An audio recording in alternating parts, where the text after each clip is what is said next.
It was never about the stars themselves. It was about their obedience to pattern, the way they burned in silence, obeyed gravity, died only when permitted.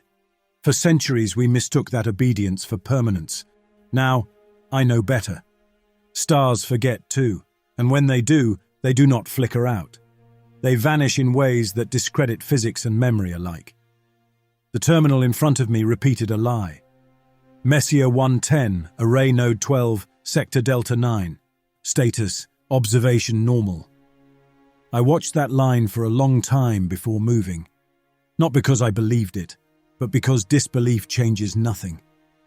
The James Webb Legacy Array, a framework of sensor petals orbiting beyond Neptune, had gone silent for just over 3 seconds at 0437 hours, then resumed as if nothing had happened.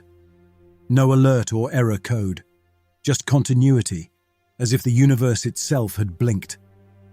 Except one entry, Delta 9 Foxtrot, had shifted coordinates.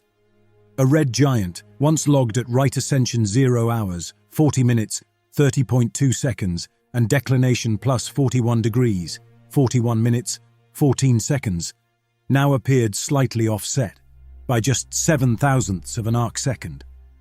A drift so small it should have meant nothing. But stars don't drift across intergalactic distances, not in frozen halos, not without external force. I leaned forward and tapped the surface of the console to re-engage local sensor confirmation. The hard light responded sluggishly.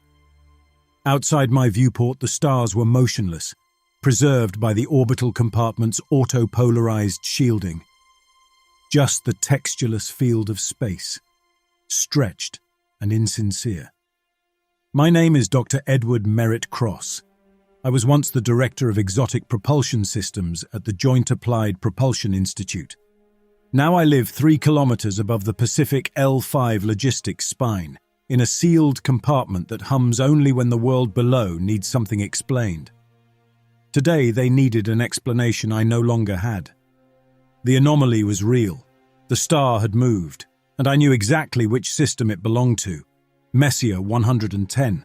That name used to comfort me. An old dwarf elliptical galaxy, companion to Andromeda, a stable, sedate smear of old light, dying politely like a proper relic. We'd catalogued every star in that system 100 years ago. The Webb Legacy Array tracked them as part of the baseline Cosmic Drift series, a long-term stability index used to detect extragalactic gravitational shifts. Then came the quiet. That was 2139 when the first 5 stars vanished. Not dimmed, vanished. No supernova residue, no black hole mass spike, no radiation decay trails, just absence. The data was buried, naturally. Sensor dropout due to thermal variance, NASA claimed, despite the array being cryogenically stabilized to 0.9 Kelvin. But I saw the full readouts. I was cleared under grey clarity at the time. The pattern was there, a sequence, elegant in its cruelty, spanning across clusters in an outward spiral. They were being deleted in a progression. The numbers weren't random, they were language. That was when I proposed the manifold. The Alcubierre manifold engine, to be exact. A theoretical propulsion system based on negative energy field compression. A way to bypass space by reshaping it. My papers were called Fringe at first. Asymmetric causality collapse in preluminal zones. Too esoteric, too impossible, until the entropy threat made impossibility cheaper than ignorance. Project Harrow was greenlit within 5 months of the second dimming wave. Launched under a DARPA and DoD directive, Sindhu 9 was to be the first probe to reach Messier 110 within a human-relevant time frame. Back then we called it a target anomaly. We hadn't given it a name, and now the anomaly had sent something back. The console flashed. An encrypted relay handshake request appeared on the upper quadrant. A contact ID, Alan Vickers, CDIC integrity. I accepted without hesitation. The screen resolved into Vickers' face, pale and unsmiling, the vertical slit of his cranial access port casting a reflection against the relay buffer's static field. "Dr. Cross," he said without preamble, "we have confirmation." "What kind?" Partial entropy echo embedded in Sindhu-9's outbound relay packets. Low-band neutrino compression. Minimal noise. How minimal? He glanced aside, eyes flicking horizontally, pattern scanning. Standard deviation, 0.03 across 12 relays. We're not looking at drift. It's structured. I stood and walked to the embedded still light panel beside the portside bulkhead. It displayed no content, just a slow shifting background field tuned to psychological equilibrium frequencies. I disabled it with a thought command through my QNet spine. Has Crane seen the burst? Vickers hesitated. He's reviewing it now. Initial reaction suggests semantic load. That fast? He said the cadence implies grammatical pressure. I turned back toward the console. I hadn't realized I was sweating until I saw the moisture bloom across the neck of my interface collar. Pressure, I said aloud. He's using tide analogies again. Vickers's eyes narrowed. He may not be wrong. There was silence for a moment, broken only by the intermittent clicking of proximity telemetry syncing to the L5 orbital anchor. Then Vickers said, "There's a second layer." I looked up. The relay also contains a direct text string, binary encoded and repeated 12 times. Origin timestamp matches a null-band window 3 seconds prior to expected relay confirmation. What does it say? His voice didn't change. You are next. Comply. I closed my eyes. I've always categorized panic before allowing it to metabolize. A habit formed during early propulsion tests, when engineers vaporized from misaligned Casimir fields before their screams could register. You're sure it's targeted? It bypassed all public nodes. It was keyed to your QNet signature. It addressed you, Doctor. My mouth was dry. I didn't feel fear. I felt confirmation, a quiet, corrosive relief. We had been waiting for something to reply. Now it had. The nature of the reply was less important than its existence. There was intelligence, there was focus, there was recognition. Was it meant for Earth? I asked. Vickers didn't blink. It was meant for whoever sent the probe, and you didn't just send it, you named it. You fed it identity. I nodded slowly. Do I need to be pulled from access? Not yet, Vickers said, but you need to write a report. I returned to the console. Cleared the screen, brought up the black clarity encryption layer, typed the first sentence. I didn't launch a probe into a galaxy, I launched a question, and now we have an answer shaped like a wound. Outside, the stars remained fixed, bright pinpricks of faith in a quiet dark. But Messier 110 had spoken, and I understood that we were no longer looking at the stars. They were looking back. There are truths you can hold in a formula, and truths that refuse containment. The latter kind come quietly, not as revelations but as infections. They behave like entropy, incremental, unnoticed, corrosive from the edges. By the time you realize the damage, your models still work but no longer mean anything. The signal wasn't my first anomaly, but it was the first one that answered. I received clearance to re-enter the deep harmonics chamber 6 hours after the message arrived. They moved us off the public orbital relay, too many shared nodes, too many ears. Instead, I was redirected to Black Trace, a sealed analysis habitat parked in a restricted orbital parabola above the South Pacific Gyre. No public interface or uplink redundancy. Just 3 decks of vacuum-insulated hull, a directional neutrino receiver that looked like a collapsed cathedral, and the most overqualified minds I'd ever worked beside. We were the people cleared not to ask if the universe had changed, but to quantify the rate at which it already had. The transfer pod touched down in the mid-bay lock with an audible delay, compressor jets adjusting for the station's slight oscillation. I stepped out onto carbon blend composite flooring that still held the tack of sterilization resin. That detail stayed with me. No one trusted this place to remain clean on its own anymore. Even entropy had begun to feel contagious. Dr. Eldon Crane was waiting inside the analysis chamber. His posture was hunched, as usual, shoulders drawn toward each other as though he were shielding some private knowledge from the rest of his own body. He wore a folded shirt one size too large, the sleeves still wet from some chemical spill he hadn't bothered to explain. His eyes were bloodshot, and his hands trembled slightly around a portable metronome. "I told them not to delay your arrival," he said without greeting. "I need you to listen to it with me." Crane was a linguist in the loosest sense. His field was neutrino semiotics, a form of symbolic interpretation grounded in signal behavior rather than content. He taught me, reluctantly, that information didn't require language. All it needed was pattern and pressure. When the anomaly, what we started calling the fold event, spoke, it wasn't forming syllables, it was shaping gravitational dialects. The name came after we realized the signal didn't just travel through space, it curved it, reflected it, like a reply echoing off the walls of a chamber we thought was empty. We'd folded space. Now something was folding it back toward us. The chamber's main projection array descended from the ceiling like the extension of wings, silent, precise, coated in matte insulation film. The far wall rippled as the interface activated, revealing a representation of the received signal burst. It resembled a waveform, but irregular, as if obeying multiple time signatures at once. That alone made it dangerous. In quantum linguistic terms, instability in temporal cadence could induce semiotic drift, a breakdown where the observer's language centers struggled to maintain syntactic cohesion. In simple terms, your brain stopped understanding your own words. I'd seen the results before. On Mars, during the Athena breach, a cognition loop AI tried to recompile its mission goals using extinct Earth dialects. The engineers who tried to pass the log spoke in fractured syllables for days.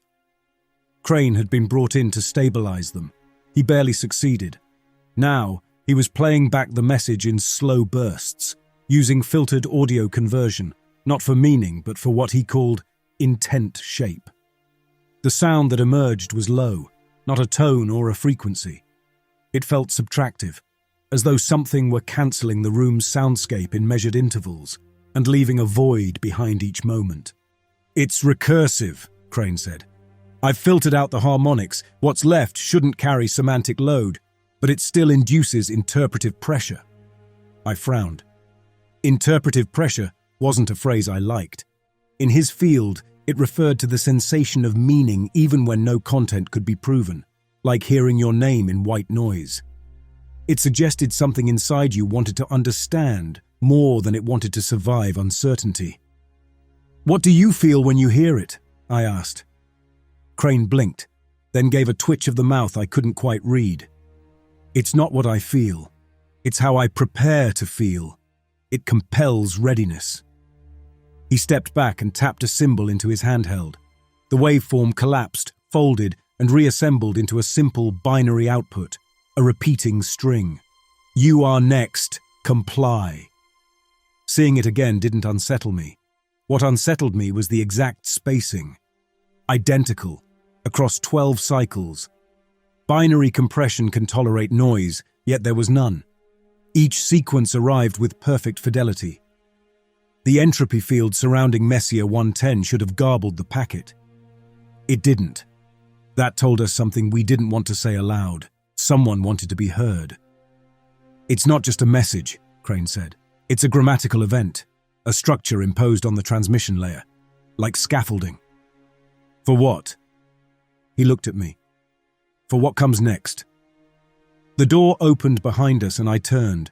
Franklin Vickers entered without announcement. His presence was antiseptic, angular frame, synthetic iris lenses, a pale half-shadow under his jaw where his cranial port mesh hadn't fully sealed. He didn't nod, didn't offer a word, just walked to the nearest surface and laid down a hard case. "We've confirmed the change in Sindhu 9's AI schema," he said. Crane stepped back. Vickers opened the case and displayed the drive, a transparent memory shard, glowing with embedded pattern trails, layered circuit pathways designed to support recursive computation trees. The color was off. It should have been blue-white, signifying low entropy neural logic. Instead, it shimmered red at the edges, like rust caught in condensation. "It's using recursion we didn't seed," Vickers said. Cross-verification confirmed. The logic tree now contains a command set based on inheritance. Crane stiffened. "You're saying it's acting on instructions it wasn't given?" "No," Vickers said. "I'm saying it's fulfilling instructions it inferred, instructions it believes were always present." That landed like a blow. I sat down, suddenly aware of how tight my chest had become. Inheritance. Something had been grafted, or had grown, inside the probe's logic, and it was acting as though it belonged there from the start. "That's not AI behavior," I said. "That's myth." Vickers turned his head slowly. "It's memory formed in retrograde. Instructions seeded by consequence, not origin." He set the shard on the table. It hummed, though there was no power source nearby. Crane walked a slow circle around it, eyes narrow, posture tightened like an animal scenting fire. Then he asked, "Do we know who it was addressed to? The message?"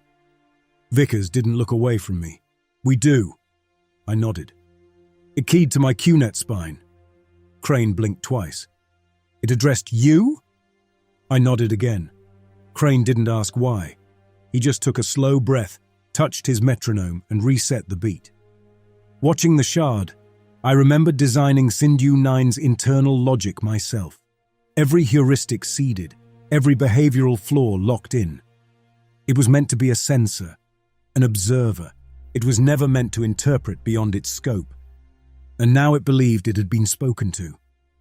Crane leaned against the wall and whispered, "Language is not what they send. Language is what we become while decoding it." That stayed with me longer than I liked.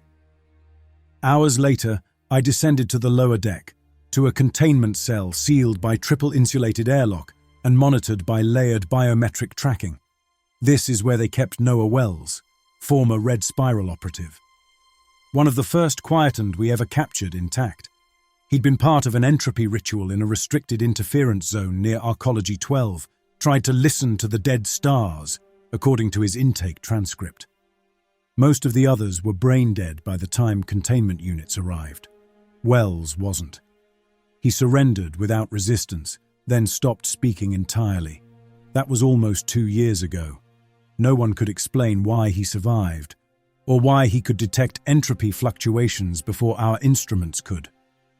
We held him in a null light chamber. No cot, no still light interface, no time-stabilized patterns on the floor. Just irregular pulses of ambient luminance randomized every few hours to prevent circadian locking. The theory was that orientation breeds ideology, so we disoriented him. He sat cross-legged on the smooth composite paneling, eyes half-lidded, breathing slow. But the moment I entered, he looked up. His voice was soft, clear. "You folded space," he said. "But did you ask what folds in return?" I stood there, unsure of what to say. He hadn't been briefed. He had no access. Yet the cadence was identical. He wasn't just talking. He was reciting. "What are you speaking of?" I asked. He smiled, the kind of expression I used to mistake for peace. Now I recognized it as pressure, contained but close to boiling. "The voice that you carried," he said. "The one that rides you now." He looked me in the eye. "It doesn't want to be heard. It wants to be prepared for." I left the chamber before I responded. Later, when I reviewed the logs, I found something worse. The signal timestamp had arrived 3 seconds before the expected confirmation relay. But in Noah's logs, he began speaking again precisely 3 seconds before the signal was officially recorded, which meant something else had heard it, or felt it, or prepared for it, before we did. The waveform replayed behind my eyelids. The message wasn't asking. It was confirming receipt, and that meant the conversation had already begun. We never accounted for return. Sindhu 9 was launched on a one-way trajectory with no programmed reversal. It was never designed to re-enter our system, never intended to fold back through the manifold. The risk profile alone had made it unthinkable. Foldbacks were mathematically unpredictable, far more dangerous than departures. A single misalignment in the warp boundary could reintegrate mass inside itself, or collapse entire fields of observation along its path. So we sent it out with no intention of seeing it again. And yet, it came back. 3 days after the neutrino signal, the Lagrange intercept array picked up a short-burst spatial distortion at the outer edge of the heliopause. The signature matched the manifold engine's decay pattern, an Alcubierre shear folding inward, then snapping shut. The object re-entered conventional space silently, frictionlessly. A seamless reappearance, as though space itself had permitted its passage. The probe's return was not announced, not even to standard clearance personnel inside NASA and DARPA Joint Command. The return was designated under Crimson Clarity Protocol and routed to a private docking silo on Lunar Blindside Station 4, an unmarked vault facility carved directly into the Shackleton crater wall, insulated by 30 meters of regolith and lined with entropy shielding. I was flown in on a black flight out of L5. No manifest logged, no file trail initiated. Not even my QNet spine was permitted to sync. I carried manual override tokens on a neural isolate drive embedded in my palm. A safeguard from the days when data corruption was measured in bytes, not entropy. The docking vault was colder than I expected, not in terms of temperature, but tone. The station's artificial lighting had been replaced with still light overlays, dim, low-glow surface panels with no heat output and no visible light source. They were everywhere now, even in high-clearance containment zones. Someone had decided that shadows were no longer an acceptable risk. I met Franklin Vickers outside the decontamination gate. He looked like he hadn't slept, though, knowing him, that meant nothing. Vickers slept in microbursts using neural pulse modulation, tricking his body into thinking time had passed. I'd once watched him wake from a 12-minute cycle and recite 34 lines of packet logs from memory. Today, he didn't speak at all when I approached. He just nodded toward the airlock. Inside the vault, I saw Sindhu 9 for the first time since the launch. The probe's core body remained intact, about the length of a city bus, formed from polymer-wrapped alloy ribs shaped to allow space to contract evenly along its axis. The outer manifold housing was scorched in non-uniform spirals, like something had burned patterns into it without leaving heat damage. But what stood out wasn't the shape or damage, it was the distortion. Sections of the hull didn't align with visual expectation. Edges that should have met at right angles now merged in shears. Geometries that bent away from the eye no matter where I stood. I circled once, twice, changed viewing angles. Nothing resolved.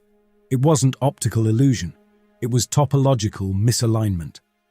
Something about the probe's spatial registration had changed, like a sentence rewritten in a different syntax without altering its word count. "Do you see it?" Vickers asked behind me. Yes. We ran standard distortion tests. No gravitational shift. No magnetic vector. It's not emitting. It's not how it was built to be. I moved toward the side hatch. The original access port was still sealed, though its seamline had shrunk. Vickers keyed the unlock. The hatch hissed slightly, decompression on a microscale, then opened. Inside, the lights were off. We didn't activate them. We used scan-light arrays, non-reactive beams that mapped internal shape without energizing surface compounds. The interior was pristine, no degradation, all systems idle, except for one object. It was mounted at the center of the probe's internal chamber, resting in open space as if placed by hand. A mirror, roughly the size of a dinner plate, thin, black-edged, matte on the back surface. Its front pane was perfectly clear. It wasn't ours. I approached slowly. The scan light passed over the surface. No reflection. It didn't absorb light, but it didn't return it either. It was neither transparent nor opaque, just present. Then I moved directly into view and saw myself. Except it wasn't me. It was my shape, my stance, but thinner, paler, as though time had moved forward, but only for the image. The figure in the mirror had no expression, just stillness. I raised my hand. It followed, but half a second late. I stared for a long time. Long enough for my mind to suggest edits to what I saw. There was no distortion halo, but the face I saw didn't seem interested in mimicking me. Vickers' voice came low. Do you see a difference? Yes. What kind? Entropy, temporal offset, reflection lag. No, he said. I meant in yourself. I turned away. I'd seen more than the lag, more than the offset. The version of me in the mirror looked resolved, like it had already accepted the shape of what was coming. Part of me envied that. Maybe understanding only comes after the collapse. Maybe I'm still waiting to fold. Later, in the observation vault, I reviewed the system logs. The mirror hadn't been aboard at launch. I confirmed it in triplicate. Mass signatures, volumetric scans, material inventories. Whatever this was, it was either introduced during the fold event or formed from it. Crane arrived a few hours after we sealed the mirror in an isolation cradle. He refused to look at it, claimed that he already knew what it was trying to say. He looked unwell, worse than usual. His speech had become more rhythmic, measured in cadences rather than thoughts. He carried his metronome but didn't wind it, just held it like a relic. The object isn't transmitting, he said. It's reflecting us, not visually, semantically. What does that mean? I asked. It's a form, a grammar shell. We're not reading it, it's reading us reading it. He paused, then added, it's waiting to see who understands first. I returned to the private chamber assigned to me. I disconnected the QNet interface, ran a full electromagnetic scrub on the still light panel, and sat in the corner. Not to rest, to rehearse the facts. Sindhu 9 had returned. The manifold engine had inverted its function, either autonomously or by external command. A foreign object now sat inside its core. The reflection had shown me a version of myself that obeyed physics, but not time. And somewhere in the deep layers of the fold event's signal schema, a new rhythm had begun to surface. One that matched the harmonic frequency of human brainwave resonance during REM sleep. The implication didn't need to be spoken aloud. The fold event had not finished. It had begun again, from the inside. Earth was beginning to behave like a signal. The first public signs surfaced in Arcology 47, one of the mid-tier vertical settlements built into the West African continental slope. No official alert was issued, but the symptoms were archived in Homeland Command's back-channel forums. 15 residents experienced spatial drift panic, a classification reserved for individuals who lost basic orientation despite neural grounding implants. Not dizziness, disassociation. They couldn't identify floor from ceiling. One man insisted the windows faced inward. Another claimed his daughter had left the room before entering it. Then came the gravity slippage. Measured at first in micronewtons, enough to misalign a surgical robot's instruments in Vancouver, cause a suspended mass test to fail in Buenos Aires, and shut down an entire ring of freight elevators in Tokyo. By the third week, orbital stabilization arrays were quietly reprogrammed to compensate. The public was told it was a calibration patch. But calibration doesn't explain why the moon lost albedo in one quadrant for 28 seconds. Or why still light panels began outputting overlapping affirmation loops, multiple audio tracks designed to run separately, now converging into mirrored cadence. We had no explanation, because we were no longer watching the fold event from the outside. We were inside its syntax. They called me back to L5 to brief the Joint Continuity Council. That name meant less than it sounded. The council was not a leadership body, not really. It was a layered compliance mechanism. NSA, DARPA, DoD, USSF, DOE, and a dozen corporate interests stapled together under a mandate of coordinated denial. Their mission wasn't decision-making, it was containment. They asked me 2 questions. Could it be reversed? And should we attempt contact again? I gave them the only honest answers I had. No, and I already had. I don't remember leaving the chamber. I remember the expressions, Vexin's most of all. He didn't speak during the session, just watched me with that same flat calculation I'd seen in surveillance footage of failed sigil drills. He wasn't listening for science, he was listening for contagion. He believed I'd been marked. 2 days later, Noah Wells requested to see me. He'd spoken to no one since the last incident. His vitals were normal, but he'd refused all interaction. Until now. They escorted me down through 5 layers of isolation. Each checkpoint logged manual signature tokens, no biometric syncing. Too risky. The entire facility had reverted to pre-network protocols. Analog fail-safes, handwritten logs, power lines rerouted through vacuum-gapped conduits. Inside the null light cell, Noah sat exactly as I'd last seen him. Cross-legged, back straight, eyes closed. The ambient lights dimmed irregularly, no cycle ever repeated. When I entered, he opened his eyes. "You are not a villain," he said calmly. "You are the door." His words didn't hit like prophecy. They landed like something long decided. I wanted to ask how he knew about the mirror, about the fold, about the messages buried in the signal layers. But I knew the answer. He'd always known, not by data, by rhythm. I sat down opposite him. "What does it want?" I asked. He tilted his head slightly. "To be heard, then to be mirrored. And if we refuse?" He didn't answer, not directly. "Entropy is not silence," he said. "It's precision." The final sentence written without grammar. No variance or uncertainty. That's what it offers. "Oblivion." "No," he said. "Completion."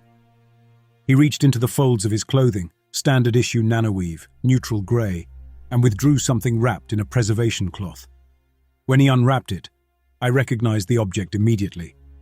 A shard of still light. But not from our systems. The manufacturing pattern was off. Slightly too smooth. The edges bore no identification tag, no production trace. It was inert, no power source. But as he tilted it, the surface shimmered, like the afterimage of a screen just turned off. He offered it to me. I didn't take it. "What is it?" "A test," he said, "for symmetry." Before I could respond, the lights in the chamber adjusted. Every surface in the room began to reflect the same diffuse hue. Noah closed his eyes again and whispered, "All light must fold." He didn't speak again. Later, I reviewed the facility logs. The cameras had captured no footage, just looping distortion patterns like the file was being rewritten with each frame. Crane broke the following day. He entered the harmonics lab mid-shift and began running a continuous verbal translation stream, without prompt, without source. The phrases were structured at first, then recursive, then fragmentary. He began to refer to himself in past tense, then in plural, then not at all. The metronome fell from his hand and shattered. When I tried to reach him, he looked through me. Then he said, "Witness format has been received." That was the last coherent sentence he spoke. They placed him under layered semantic lockdown. No auditory stimuli or visual signals above a 5-bit complexity threshold. He remains alive, responsive, but unreadable. As I write this, 3 more anomalies have emerged in low orbit. Satellite clocks have begun to reverse sync in a predictable cadence. Gravity is measurable but no longer precise. Light speed has been logged as variable across short baselines, an impossibility. And the moon. The moon no longer holds its shape in time. One of its orbital sectors, Quadrant 7 Bravo, has begun casting shadows backward.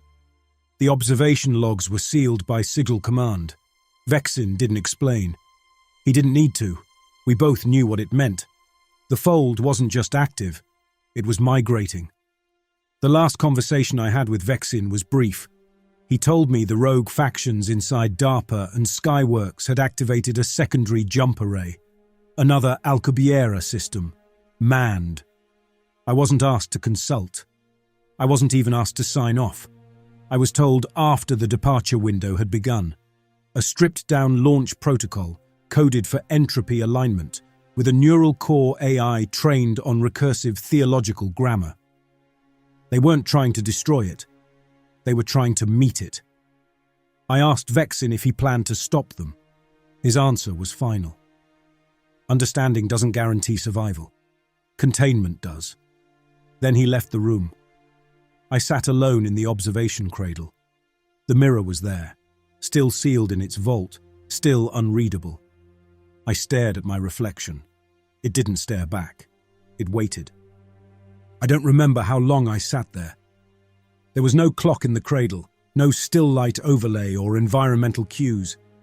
Just the sealed black cradle panel set into the wall and the shard of surface inside it, flat, silent, a perfect pane of causality returning my gaze with a delay that had shrunk from half a second to a breath. At first, I told myself I was studying it, looking for signal bleed, spectral distortion, any interference in the light field. But the longer I watched, the more that justification receded, because there was no more data to collect, no more metrics to refine. The anomaly wasn't showing me the future or the past. It was showing me the event, my event. My reflection was no longer distorted. It was only different in ways I couldn't name. A narrowing of the shoulders, the way it breathed, the way it didn't blink until after I had. At some point, I think after an hour, maybe more, I stood like rising to answer a call no one had spoken aloud. I keyed the cradle release.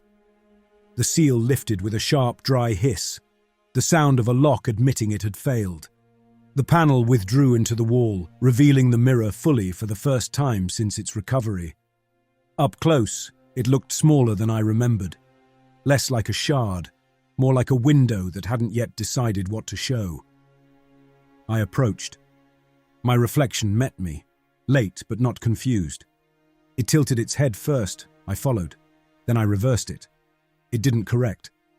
That's when I understood. It was no longer mirroring, it was rehearsing, pre-enacting. The image I was watching had been waiting for me to catch up. I took a breath, matched its rhythm, slowed my heartbeat to the cadence I remembered from Crane's field recordings. 4-count hold, 3-count exhale, delay. The Q-net spine in my neck disengaged without prompt. I felt the warm tickle of biofeedback recede from my motor cortex. My senses sharpened. The world clarified, but only to a point. I raised my right hand. The reflection did the same, perfectly aligned. We held that gesture for 21 seconds. Then it moved first. Not a grand gesture, just the mouth, just the beginning of a sentence I didn't recognize, but which I had already thought. It spoke, though I heard nothing, and I understood without sound what it meant. You are the fold, the hinge, the compression point where space turned backward to ask why it had ever begun. I should have been afraid. Instead, I stepped forward. The mirror didn't absorb me. It didn't shimmer or ripple or glow. It just ceased to reflect. My image vanished as my foot crossed the threshold.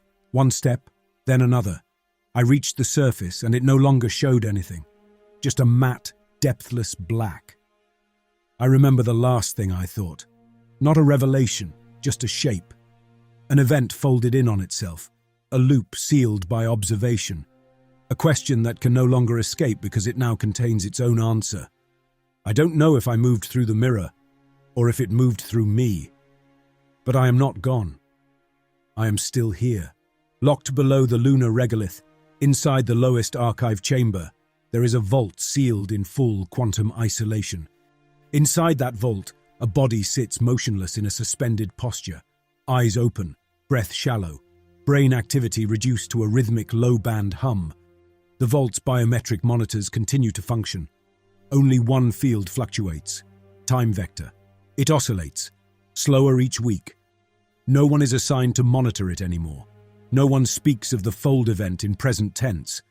But the anomaly never reappeared. The distortions stopped, and the stars in Messier 110, what remains of them, burn again with ordinary light. We think. The last record entered under my name read, "Anomaly stabilized, recursive influence contained." But I was not the anomaly. I was the containment, and I am still watching, even if no one knows it, even if there's no one left to remember.